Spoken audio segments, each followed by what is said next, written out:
الحمد لله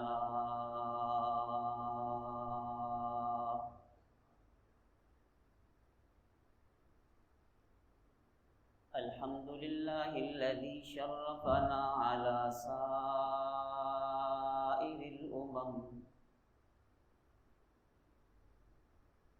برسالة من اختصه من بين الأنام بجوامع الكلم وجواهر الحكم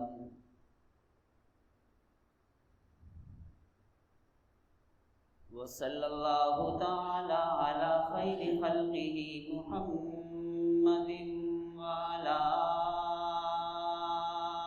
آله وصحبه وبارك وسلم ما نطق اللسان بمدحه ونسخ القلم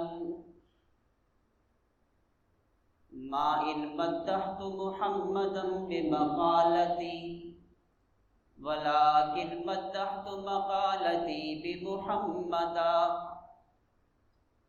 أما بعد فقد قال الله تبارك وتعالى في كلامه المجيد والفرقان الحميد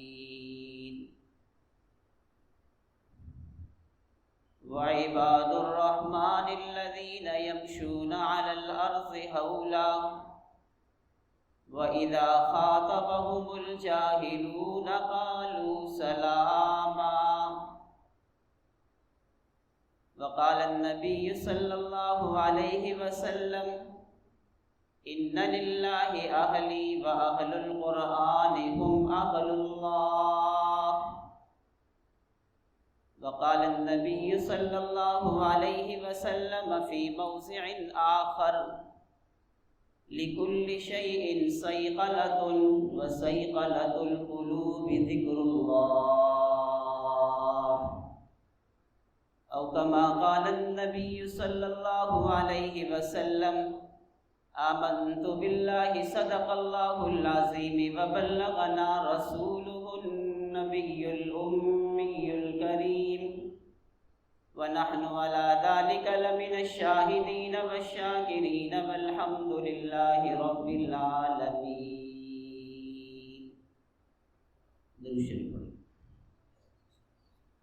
اللهم صل على سيدنا ومولانا محمد وعلى آل سيدنا ومولانا محمد وبارك وسلم وسلموا عليه.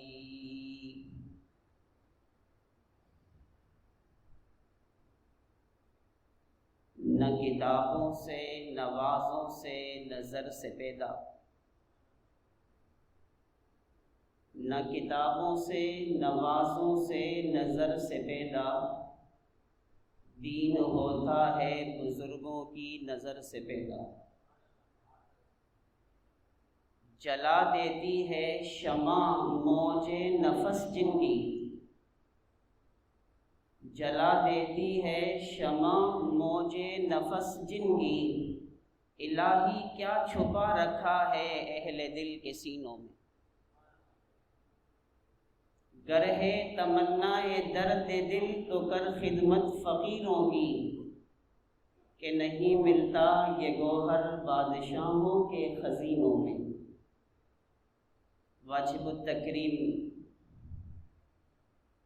حضرات علماء کرام، شیوخ اعظام، میری خانقاہ کے ہم سفر باشعور غیرت مند بھائیوں، دوستوں اور بزرگوں، حضرت والا کے حکم پر الامر فوق الادب کے تحت دو چار گزارشات آپ کے گوش و گزار کر کے آپ سے اجازت چاہوں گا. رب ذوالجلال کی بارگاہ میں دعا گو ہوں کہ خالق کائنات مجھے حق اور سچ کہنے کی توفیق عطا فرمائے.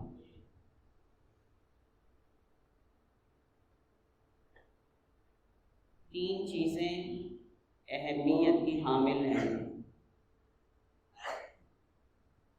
پہلے نمبر پر اللہ رب العالمین کی عبادت،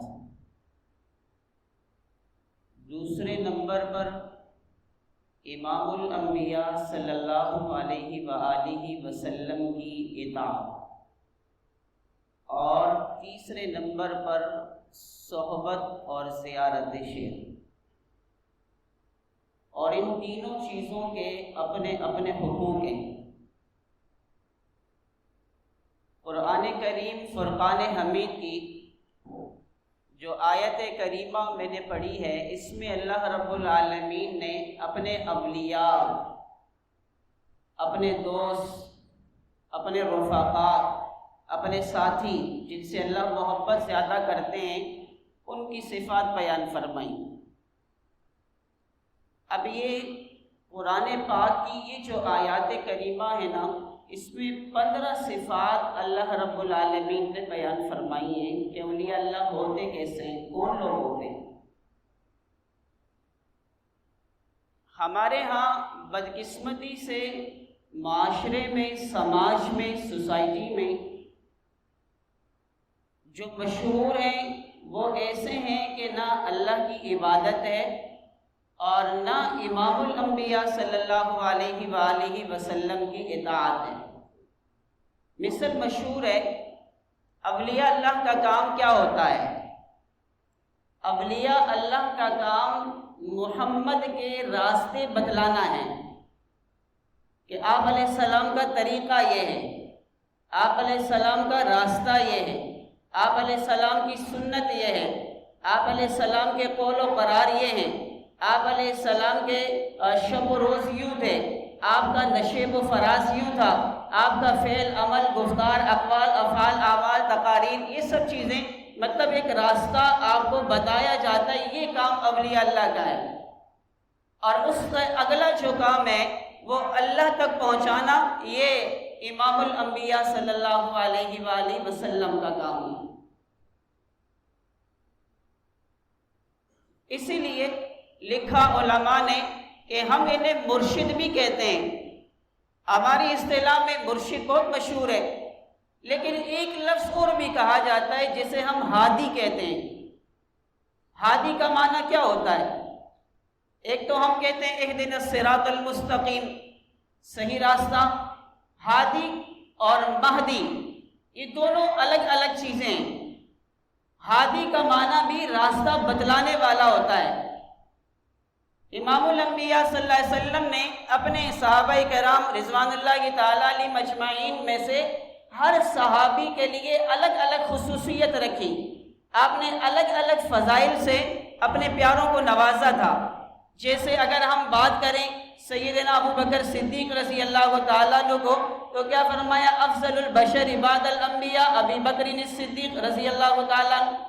اگر ہم حضرت عمر کی بات کرتے ہیں تو کیا کہا؟ لو کان بعدی نبی لکان عمر۔ اگر ہم حضرت عثمان غنی کی بات کرتے ہیں تو آپ نے فرمایا ان لکل نبی رفیق ورفیقی فی الجنت عثمان۔ حضرت علی کی بات کریں تو آپ سے کہا گیا کہ آپ میرے لیے ایسے ہیں جیسے موسیٰ علیہ السلام کے لیے ہارون تھے۔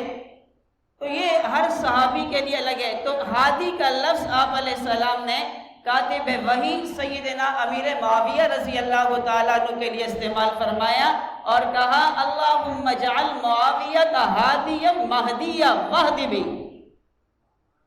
اے اللہ انہیں حضرت معاویہ کو ہادی بھی بنا، مہدی بھی بنا اور ہدایت کے راستے پہ چلا۔ تو ہم بھی انہیں ہادی کہتے ہیں کہ یہ ہمیں ہدایت کے راستوں پر چلائیں گے، یہ ہمیں سیدھے راستے پر چلانے والے ہیں۔ تو عرض یہ کر رہا تھا، پہلے اللہ کی عبادت، دوسرے نمبر پہ امام الانبیاء صلی اللہ علیہ وسلم کی اطاعت ہے، اور تیسرے نمبر پر صحبت اور زیارت۔ تو اللہ کی عبادت کیسے کرنی ہے وہ فارمولہ بھی ہمیں یہیں سے ملے گا۔ اگر ہم قرآن پاک پڑھتے ہیں تو قرآن تو ہمیں یہ بتاتا ہے کہ اللہ نے فرمایا وَمَا خَلَقْتُ الْجِنَّ وَالْإِنسَ إِلَّا لِيَعْبُدُونَ، میں نے جن اور انس کو اپنی عبادت کے لیے پیدا کی۔ اگر ہم پیارے آقا کے فرامین کی طرف لوٹتے ہیں تو آقا نے کیا فرمایا؟ صلو کما رأیتمونی اصلی، آپ نماز یوں پڑھیں جیسے میں پڑھ رہا ہوں۔ تو آپ نے تو صحابہ کو بتایا نا، آج صحابہ تو نہیں ہمیں بتلانے کے لیے، آج ہمارے درمیان کا وہ پل گزر چکا ہے، وہ واسطہ جو ہمارے اور آقا کے درمیان تھا اب وہ نہیں رہا، تو ہمیں بتانے والے کون ہیں؟ اولیاء اللہ ہے۔ عبادت یوں کرنی ہے تو کامیاب، اللہ کو یوں یاد کرنا ہے تو کامیابی ہے، آنسو یوں بہانے ہیں تو کامیابی ہے، عجز و نیاز کا یہ طریقہ اپنائیں گے تو کامیابی ہے، تواضع یوں ہوگی تو کامیابی ہے، گڑ گڑانا یوں ہوگا تو کامیابی ہے، یہ اولیاء اللہ بتاتے ہیں۔ تو عبادت اتنی۔ دوسری بات، عقیدہ بھی بہترین، عقیدہ اصل ہے کہ اللہ کے سوا کسی کو شریک نہ ٹھہرائے، یہ حق ہے۔ اللہ کی ذات میں، صفات میں کوئی شریک نہیں ہے، وہ بالکل اکیلا ہے، اس کی برابری کرنے والا کوئی نہیں۔ کہیں کہا اللہ لا الہ الا هو الحی القیوم، وہ ایک اکیلا ہے، ہمیشہ زندہ ہے، ہمیشہ رہنے والا ہے، موت نہیں آنی اس کو، ساری دنیا نے ختم ہو جانا ہے، سیدنا آدم سے لے کر امام الانبیاء تک سارے دنیا سے رخصت ہو گئے، سیدنا ابوبکر صدیق سے لے کے حضرت عمر ابن عامری تک سارے صحابہ رخصت ہو گئے، تابعین، تبع تابعین، محدثین، فقہا، غوث، قطب، ابدال، اولیاء کرام تسلسل کے ساتھ یہ دنیا سے رخصت ہو رہی، سب نے جانا ہے، لیکن اللہ کو موت نہیں آتی، وہ بادشاہ ہے دونوں کائنات، وہ مالک ہے، لمن الملک اليوم، وہ اس دن کا بھی مالک ہے، مالک یوم الدین، قیامت کا بھی مالک ہے۔ اور اس کائنات میں اور آسمان میں اور ان فضاؤں میں جتنا کچھ بھی ہے یہ سب اسی کے لیے ہے۔ ہم دنیا میں آئے کچھ وقت کے لیے، اس کے بعد ہم نے چلے جانا ہے، ہم دارالامتحان میں گھوم رہے ہیں، سروے کر رہے ہیں، تو یہ حق ہے کہ ہم اللہ کے سوا کسی اور کو نہ اس کی ذات میں نہ صفات میں شریک ٹھہرائیں۔ اور خود اللہ فرماتے ہیں نا، بندہ میں تیرا ہر گناہ معاف کر سکتا ہوں، شرک معاف نہیں کروں گا۔ ان اللہ لا یغفر ان یشرک بہ ویغفر ما دون ذلک لمن یشاء، تیرا ہر گناہ معاف ہے۔ تو محبت بھی تو اللہ کرتے ہیں نا، چھوٹا سا ایک بہانہ بھی کافی ہے۔ وہ نہیں پڑا بنی اسرائیل کی ایک کنجری صرف کتے کو، ایک پیاسے کو پانی دیتے ہوئے بخشی گئی، سینکڑوں ایسے واقعات ہیں، لیکن واحد عقیدہ ہے، اس پر مضبوطی، سختی ہونی چاہیے۔ ان اللہ لا یغفر ان یشرک بہ ویغفر ما دون ذلک لمن یشاء، شرک اللہ معاف نہیں فرماتے، شرک خفی ہو جلی ہو، ظاہری ہو باطنی ہو، مانگنا تو ایک اللہ سے مانگنا ہے بس، اور کوئی در نہیں۔ یہ جبین نیاز جھکنی ہے تو ایک در پہ، در در پہ نہیں جھکنی، یہ حق ہے عبادت۔ اور دوسرے نمبر پر امام الانبیاء صلی اللہ علیہ وآلہ وسلم کی اطاعت ہے۔ اب دیکھیں نا، قرآن پاک خود کہتا ہے قل ان کنتم تحبون اللہ فاتبعونی یحببکم اللہ ویغفر لکم ذنوبکم واللہ غفور الرحیم۔ اللہ نے قرآن میں اپنے پیارے سے کہا، محبوب آپ اپنے لوگوں سے کہیں ان کنتم تحبون اللہ، اگر تم مجھ اللہ سے محبت کرنا چاہتے ہو نا، فاتبعونی، تمہیں میری اتباع کرنی، آپ کو میری اتباع کرنی ہوگی، تب یحببکم اللہ، آپ اللہ کی محبت کو پہنچیں گے۔ اور آپ کی اتباع کیا ہے؟ قرآن پاک میں ایک اور مقام پہ فرمایا وَمَا آتَاكُمُ الرَّسُولُ فَخُذُوهُ وَمَا نَهَاكُمْ عَنْهُ فَانْتَهُوا، کہ پیارے آقا جو آپ کو عطا کریں انہیں لے لو، تھام لو، اور جن سے روکیں ان سے رک جاؤ۔ وَمَا آتَاكُمُ الرَّسُولُ، جو پیغمبر عطا کریں اسے لے لو، وَمَا نَهَاكُمْ عَنْهُ، اور جس سے منع کرے فَانْتَهُوا، باز آ جاؤ، رک جاؤ۔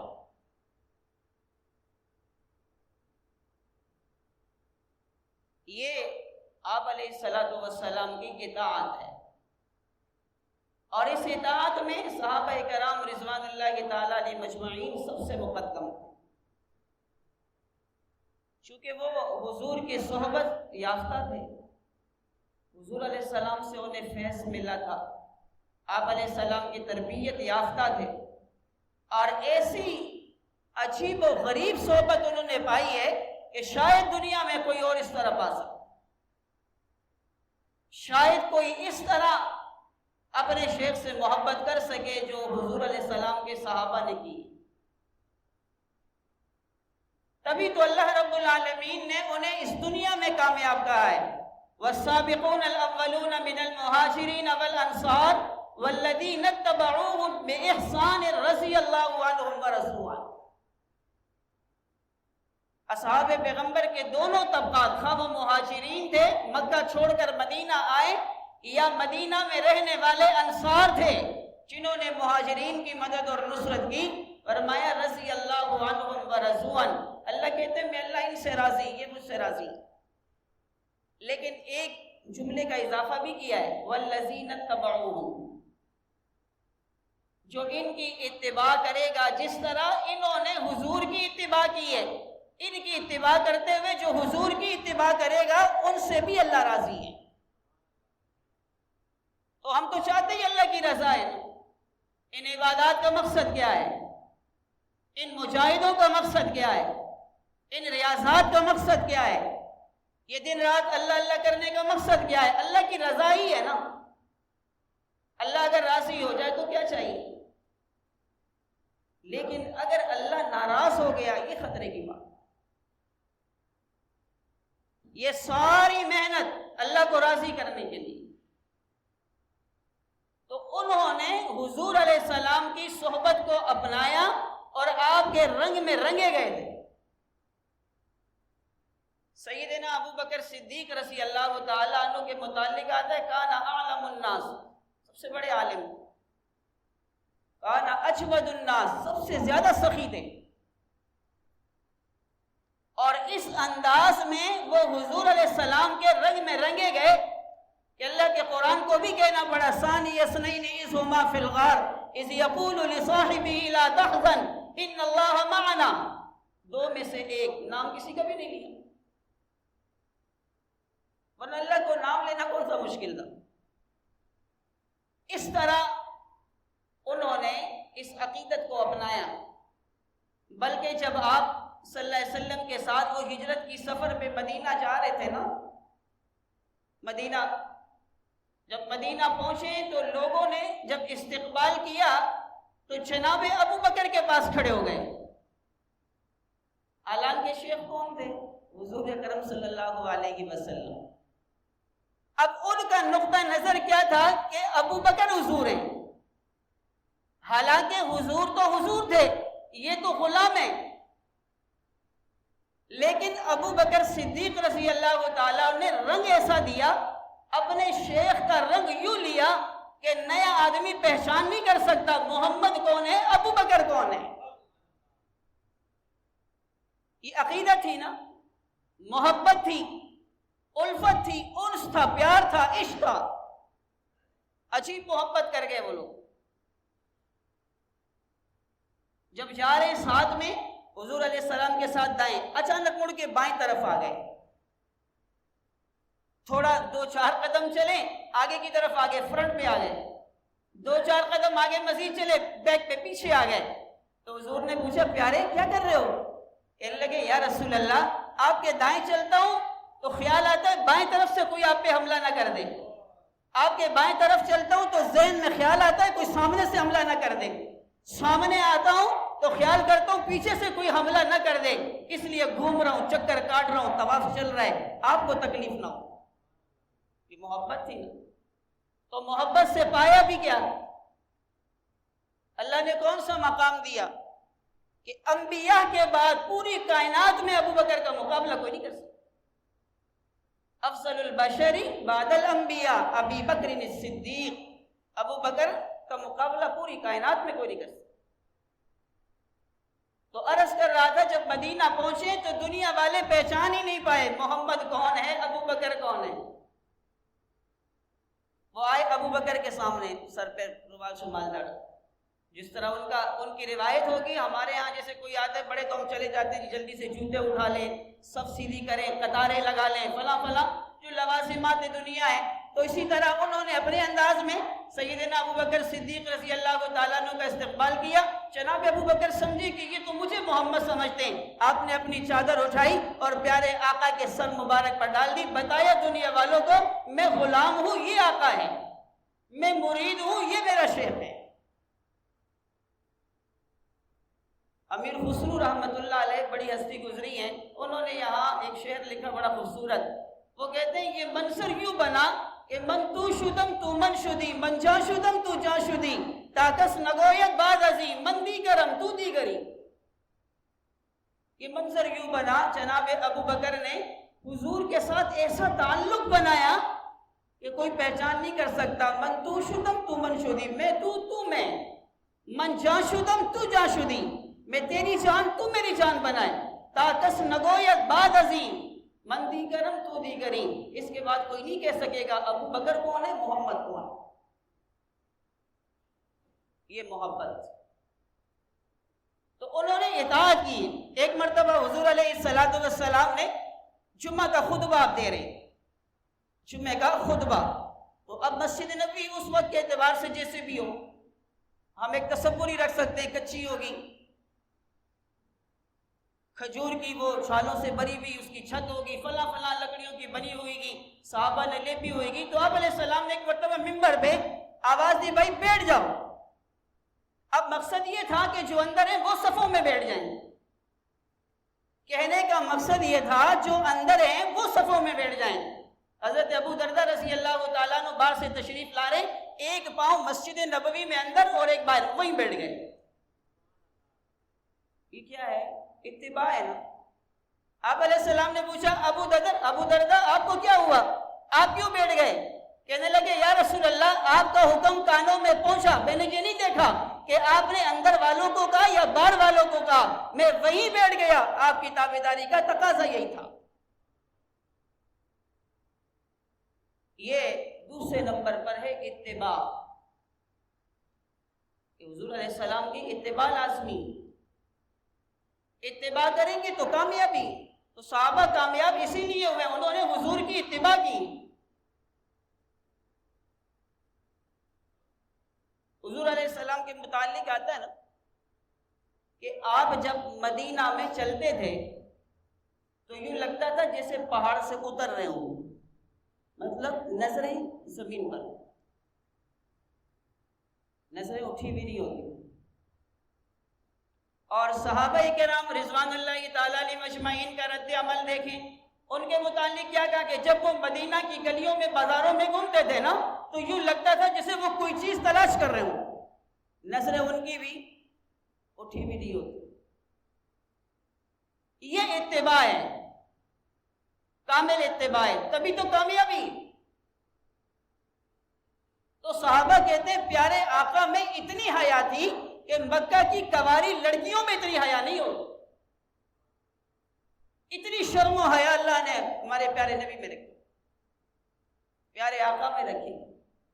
قادسیہ کے معرکے میں 10,000 صحابہ کرام رضوان اللہ تعالیٰ علیہ مجمعین کا لشکر جاتا ہے، تو انہوں نے اپنے ایک پلان بنایا ہے، اس قوم کو ہم شکست کیسے دیں۔ بدر سے چلتے ہوئے یہ تو کبھی ہار مانتے ہی نہیں، یہ بدر سے جو چلے کبھی ہار مانی نہیں، اس قوم کو شکست کیسی دی جائے۔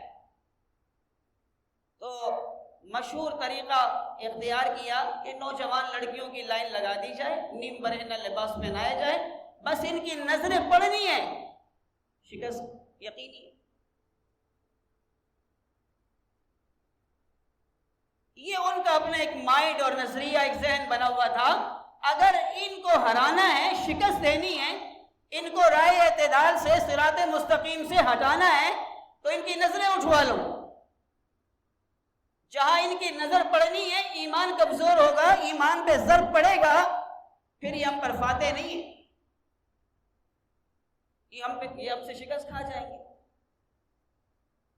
صحابہ کرام رضوان اللہ تعالیٰ علیہ مجمعین کا 10,000 کا لشکر جب قادسیہ میں وہاں گزر رہا تھا، ابو عبیدہ بن جراح رضی اللہ تعالیٰ عنہ کمان کر رہے تھے، امیر، انہیں پتہ چلا، انہوں نے قرآن پڑھ کے سنایا صحابہ کو، قُلْ لِلْمُؤْمِنِينَ يَغُضُّوا مِنْ أَبْصَارِهِمْ، اپنے آنکھوں کی حفاظت کرنا۔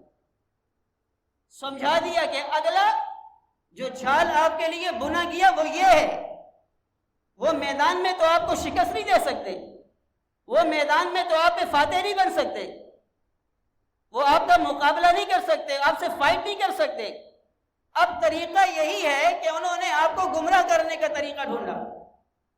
تو صحابہ کرام رضوان اللہ تعالیٰ علیہ مجمعین اگر ابو عبیدہ بن جراح نہ بھی کہتے تو وہ حضور کی تربیت تو تھی، وہ پھر بھی آنکھیں نہ اٹھاتے، قرآن تو وہ پڑھے ہوئے تھے، پیارا جو ہے پیارے آقا کی تربیت تو تھی، آپ کے غلام تھے، آپ کے صحبت یافتہ تھے، وہ تب بھی آنکھیں نہ اٹھاتے، لیکن امارت کا حق ادا کیا ابو عبیدہ بن جراح رضی اللہ تعالیٰ عنہ، سمجھایا اپنی قوم کو، بھائی اس سامنے یہ جال ہے۔ صحابہ کرام مورخین نے لکھا 10,000 کا لشکر یوں گزرا، کسی نے آنکھ اٹھا کر نہیں دیکھی، کأنہم علی رؤوسہم ابطر، بعض نے لکھا کہ یوں معلوم ہو رہا تھا ان کے سروں پر پرندے بیٹھے ہوئے ہیں، کسی نے سر تک نہیں اٹھایا۔ اب جب یہ گزر رہے کسی کی نگاہ نہیں پڑ رہی نا، تو ایک خاتون کہتی ہے یہ کون سے فرشتے آ گئے، یہ تو ہمیں دیکھتے ہی نہیں ہے، یہاں دنیا ہمارے پیچھے دیوانہ پڑی ہے، یہاں دنیا ہمارا طواف کرتی ہے، ہم ان کے لیے یہاں کھڑے، کسی کی نظر نہیں پڑی۔ تو دوسری نے بڑا عجیب جملہ کہا، وہ کہنے لگی پگلی تجھے پتہ نہیں ہے انہیں حضور کی صحبت ملی ہے، تجھے نہیں پتا انہیں حضور کی صحبت ملی ہے، اس لیے ان کی نگاہیں ہم تک نہیں اٹھی۔ تو تیسری نے کہا اچھا اگر ان میں اتنی حیا ہے تو ان کے محمد میں کتنی حیا ہو، یہی تو ہمارے اکابر گزرے ہیں۔ تو یہ کیا ہے، اتباع سنت، حضور کی صحبت سے کو اپنایا اور پھر صحیح معنوں میں ان راستوں پر چلے تو کامیاب ہو۔ تبھی تو اللہ نے کہا نا اولئک حزب اللہ، یہ میری جماعت ہے، اللہ کی جماعت۔ تو انسان تو وہ ہمارے طرح ہی تھے نا، آسمانوں سے تو نہیں اترے تھے۔ کامیابیاں ملی ہیں جب انہوں نے محنت کی ہے، گھر بار بھی چھوڑے، مال بھی قربان کیا، مکہ کو قربان کیا، بیت اللہ کو چھوڑا، مہاجر بن کر گئے، پھر سب کو چھوڑ کر گئے۔ یہ اتباع سنت۔ عرض کر رہا تھا پہلے نمبر پہ اللہ کی عبادت، دوسرے نمبر پر پیارے آقا صلی اللہ علیہ وآلہ وسلم کی اطاعت، تیسرے نمبر پر صحبت، زیارت۔ اللہ والوں، اللہ نے ہمیں دیے ہیرے بے شمار، اور تسلسل کے ساتھ یہ سلسلہ چل رہا ہے۔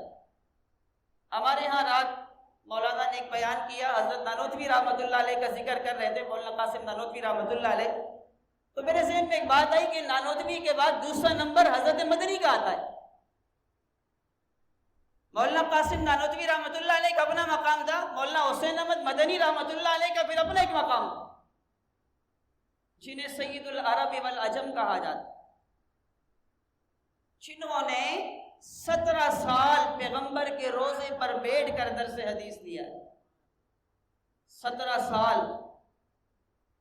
اور جب مدینہ آتے نا تو جوتا اتار دیتے، پاؤں ننگے پاؤں مدینہ میں چلتے۔ کسی اہل دل نے پوچھا حضرت یہ کیا ہے، فرمانے لگے کہ میرے محبوب کا شہر ہے، میرا دل نہیں کہتا کہ میں جوتوں سمیت اس پہ چلوں۔ یہ محبت تھی، یہ محبت تھی۔ تو حضرت مدنی رحمۃ اللہ علیہ سید العرب والعجم کہلاتے ہیں۔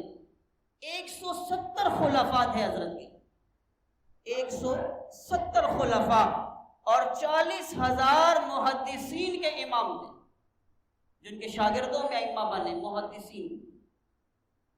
اب ان کے ایک واقعہ بڑا عجیب لکھا، تو سفر کر رہے ہیں ٹرین میں، تو احباب ساتھ بیٹھے ہوئے، ایک ہندو بھی ہم سفر تھا، ایک ہندو بھی ہم سفر تھا۔ اب اس کو قضائے حاجت کا مسئلہ پیش آیا، وہ چلا گیا بیت الخلاء میں جو ٹرین اور ریل کے بنے ہوتے ہیں، حالات دیکھا تو رومال منہ پہ لٹکا کے واپس آ گئے۔ حضرت مدنی رحمۃ اللہ علیہ نے پوچھا بھائی کیا ہوا، کیا مسئلہ ہے؟ کہنے لگے پتہ نہیں کیسے لوگ ہیں، ایسی حالت بنائی ہے کہ بندہ بیٹھ نہیں سکتا، اب ہوتا کوئی اور اٹھ جاتا۔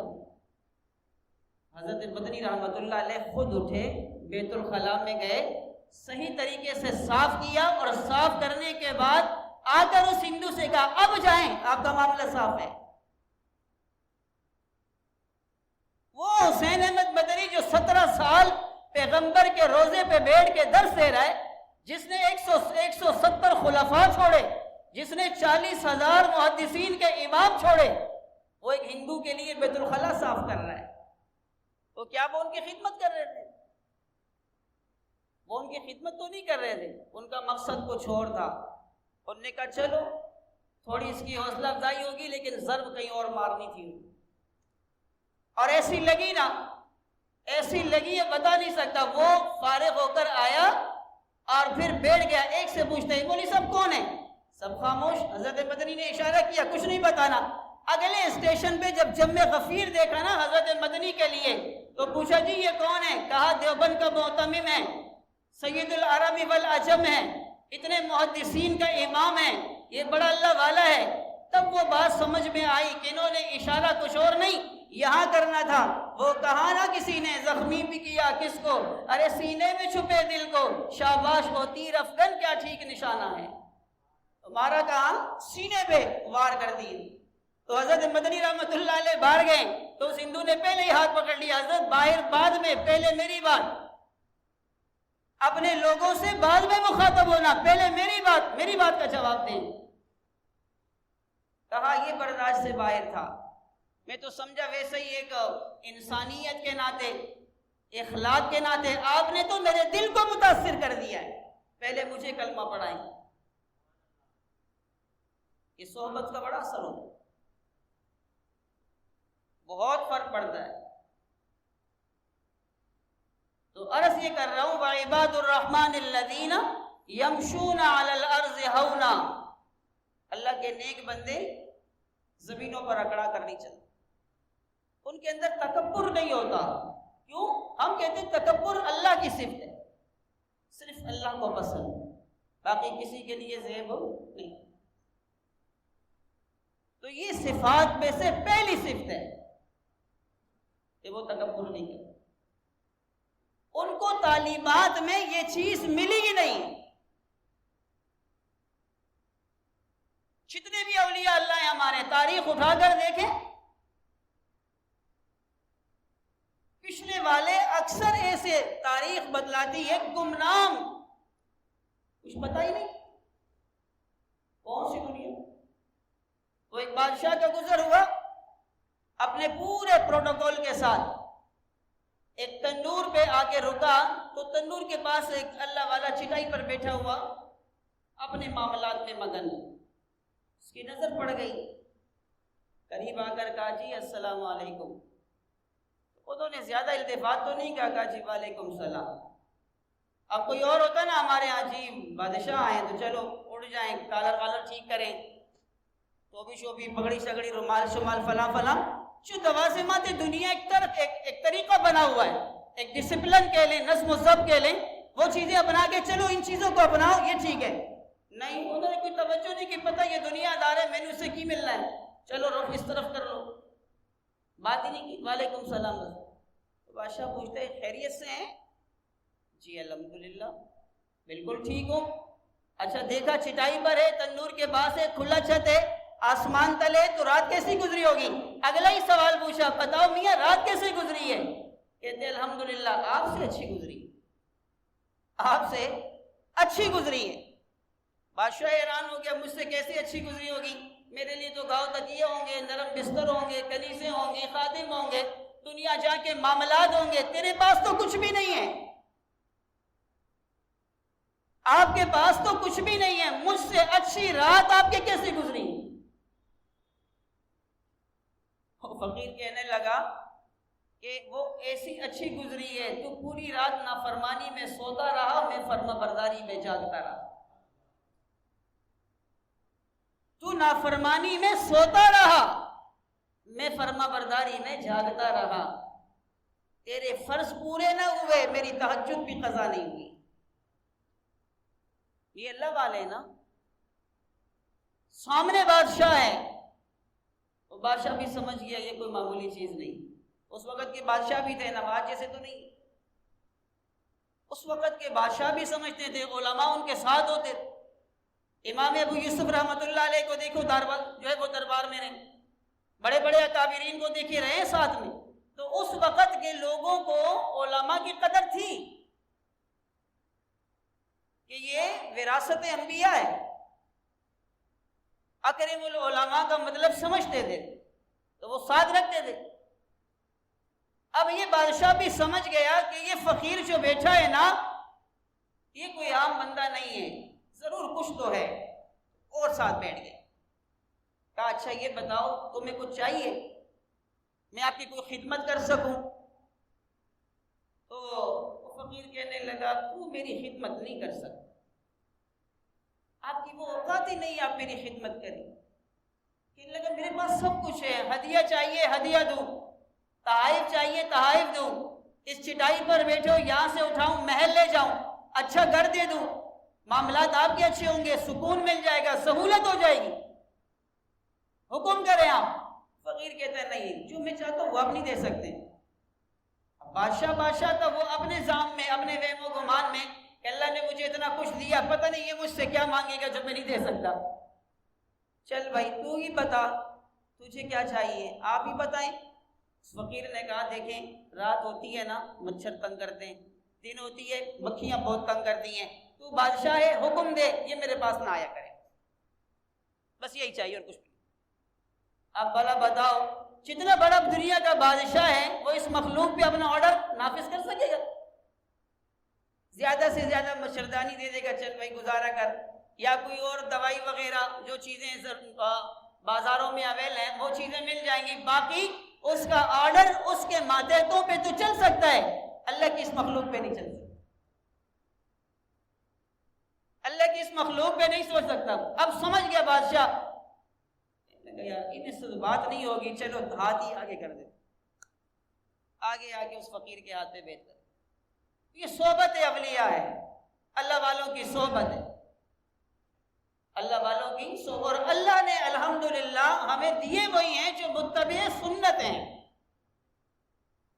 حکیم الامت حضرت تھانوی رحمۃ اللہ علیہ نے لکھا کہ میں اپنے علاقے میں ایک مرتبہ مجھے پتہ چلا جی فلاں بڑی پوچھی ہوئی شخصیت آئی ہوئی، فلاں بڑی پوچھی ہوئی شخصیت آئی ہے، میں نے کہا چلو میں بھی زیارت بھی کر لوں، صحبت بھی مل جائے گی، دل مانا تو بیت بھی کر لوں، دیکھ تو لیں۔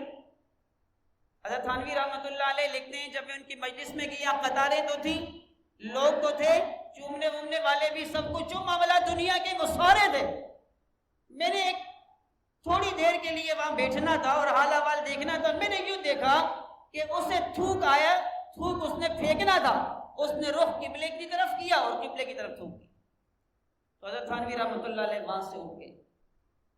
کیوں اٹھے؟ کہ ان کا شیخ متبع سنت نہیں تھا، قبلے کی طرف تھوکنا جائز ہے؟ بولے جائز ہے؟ نہیں۔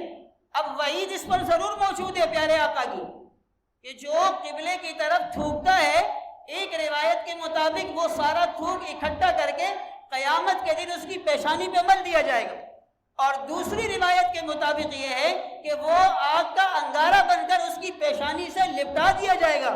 تو حضرت تھانوی رحمۃ اللہ علیہ نے کہا کہ جس پیر کو اتنا پتہ نہیں ہو وہ بیت کے قابل نہیں، حضرت وہاں سے واپسی۔ تو الحمدللہ اللہ کا شکر ادا کریں، یہ گئے گزرا پر فتن پر آشوب دور ہے، ہر طرف سے فتنے ہمارے ایمان پر ڈاکہ ڈالتے ہیں، ہمارے ایمانوں پر ڈاکہ ڈالا جاتا ہے۔ اس وقت ایمان کو بچانے کا واحد ایک راستہ اللہ والوں سے اپنا تعلق مضبوط رکھنا، جیسے حضرت پہلے فرما رہے تھے نا کہ کافی واسطے کے بعد پریشانیوں، کافی جو ہے طول بالکل بیچ میں بڑا لمبا پیریڈ دے کے پھر آپ آئیں تو اس کا مزہ نہیں رہتا۔ تسلسل رکھیں، اپنا تسلسل نہ توڑیں، آتے رہیں، ملاقات کرتے رہیں، اپنے معاملات بتاتے رہیں۔ تو یہ بہرحال ایک طریقہ ہے۔ تو عرض یہ کر رہا ہوں، تیسرے نمبر پہ اللہ والوں کی صحبت یہ اختیار کرنا لازمی ہے۔ پہلے اللہ رب العالمین کی عبادت ہے، اور دوسرے نمبر پر پیارے آقا صلی اللہ علیہ وآلہ وسلم کی اطاعت ہے، اور تیسرے نمبر پر اولیاء اللہ کی صحبت اور ان کی زیارت ہے، اور ان کے بتائے ہوئے طرق کو اپنانا ہے۔